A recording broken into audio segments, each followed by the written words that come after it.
Hi students. என்னுடைய அம்மாவோட அம்மா, அதாவது எங்கள் பாட்டி எங்கள் தாத்தா, எங்கள் அம்மாவோட அப்பா தாத்தா மெஸ் வச்சுருந்தாங்க. அப்போவே அம்மா நிறைய ஹெல்ப் பண்ணி தருவாங்க. அம்மாங்கிறேன், அம்மாவோட அம்மா, அதாவது எங்கள் பாட்டி ரொம்ப நல்லா ஹெல்ப் பண்ணுவாங்க. அது மெஸ்ஸுக்கெல்லாம் பேசின், இந்த கடல் மாதனோ அது பேசின், அது எனக்கு சரியாக நான் கேட்டுக்கல. பட் இன்னொன்று எனக்கு ரொம்பவே தெரியும்.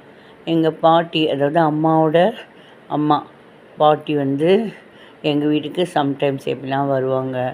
வரைச்ச அவங்களுடைய சமையலே சம்திங் டிஃப்ரெண்ட்டாக இருக்கும். அதில் என்னென்னா டேஸ்டி என்னென்னா, அது நான் ஒன்று அடாப்ட் பண்ணிட்டுருக்கேன். எப்படின்னா, நம்ம நார்மல் வெள்ளரவை உப்புமா பண்ணுறோன்னு வச்சுக்கோங்களேன். அதான் சொன்னேன் இதுக்கு முந்தின டிப்ஸில் அதனுடைய டெக்னிக் சொன்னேன் இல்லையா, அது பாருங்கள்.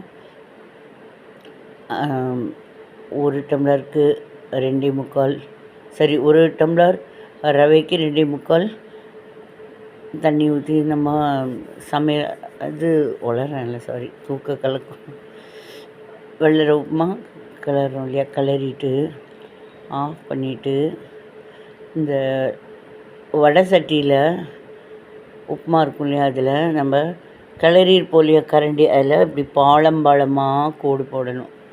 பாலம்பாலமாக அழுத்தமாக ஆழமாக அதை பிரித்த மாதிரி கோடு போட்டு, அதில் சில பேர் கடலெண்ணெய் யூஸ் பண்ணுவாங்க. எங்கள் பாட்டி அப்போ கடலெண்ணெய் யூஸ் பண்ணாங்க. இப்போல்லாம் இந்த குக்கிங் ஆயில் வேறு என்னென்னவோ வருது. கடலெண்ணெயை அந்த நடுவில் அப்படியே பாலம்பாலமாக அப்படியே இது பண்ணி, என்ன சொல்லுவாங்க, உப்புமா இருக்குது, அது அப்படியே கோடு போடுற மாதிரி அழுத்தமாக ஆழமாக பாலம்பாலமாக கோடு போட்டு அதில் கடலெண்ணெய் விடுவாங்க. அதுக்கப்புறம் அப்படியே ஒரு திருப்பி வைப்பாங்க ஃபுல் உப்புமாவையும். அப்போ நம்ம கரண்டியில் 1 கப்பு உப்புமாவை எடுத்து பிளேட்டில் போட்டால் ஒட்டாமல் வரும். அதில் ஒரு கூடுதல் டேஸ்ட் இருக்கும். அப்படி தான் செம்ம டேஸ்ட்டாக இருக்கும். நீங்களும் ட்ரை பண்ணுங்கள். நானும் பண்ணியிருக்கேன். எங்கள் வீட்டில் ஆஹா ஓஹோ அப்படின்னு ரொம்ப டேஸ்ட்டாக இருக்குதுன்னு சாப்பிடுவாங்க. சில கிச்சன் டிப்ஸ் எல்லாம் ஹஸ்பண்ட்கிட்ட நான் சொல்கிறது இல்லை. ஏன்னா அவ்வளோதானே அப்படின்னு அவங்க நினச்சா